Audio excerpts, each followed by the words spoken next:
ரீசெண்டாக ஜியோ ஆப்பில் 1 மந்த்துக்கு 1 ரிங்டோன் தான் வைக்க முடியும் அப்படின்ட்டு அப்டேட் கொண்டு வந்துட்டாங்க. நீங்கள் அடிக்கடி 1 மந்த்துக்கு 3 டைம்ஸ் ரிங்டோனை மாற்றக்கூடிய பர்சனாக இருந்தால் இந்த வீடியோ உங்களுக்கு தான். வித்தவுட் சார்ஜ் பண்ணாமல் எப்படி நம்ம வந்து அன்லிமிட்டடாக ரிங்டோன் செட் பண்ணுறதுன்னு பார்க்கலாம்.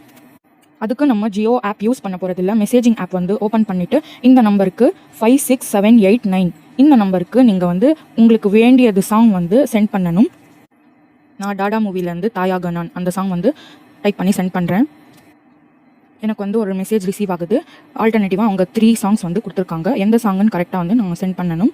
ஸோ நான் செகண்ட்னு டைப் பண்ணி அனுப்பிட்டேன். இந்த சாங் எல்லா கால்ஸுக்குமா கேட்கும். அந்த ஆப்ஷனுக்கு வந்து 1 அப்படின்னு சென்ட் பண்ணிட்டேன். அனதர் மெசேஜ் உங்களுக்கு தனியாக ரிசீவ் ஆகும். அதில் நீங்கள் வந்து ஒய் அப்படின்னு சொல்லி டைப் பண்ணி சென்ட் பண்ணணும். ஒய் டைப் பண்ணால் உங்களுக்கு ஆக்டிவேஷன் கன்ஃபார்ம் ஆகிடும், ரிங்டோன் செட் ஆகிடும். இந்த மாதிரி ட்ரிக்கை யூஸ் பண்ணி நீங்களும் அன்லிமிட்டடாக ரிங்டோன்ஸாக வச்சுக்க முடியும். அண்ட் சாங் நேம் மட்டும் கரெக்டாக வந்து டைப் பண்ணி சென்ட் பண்ணுங்கள். And let me meets you with another interesting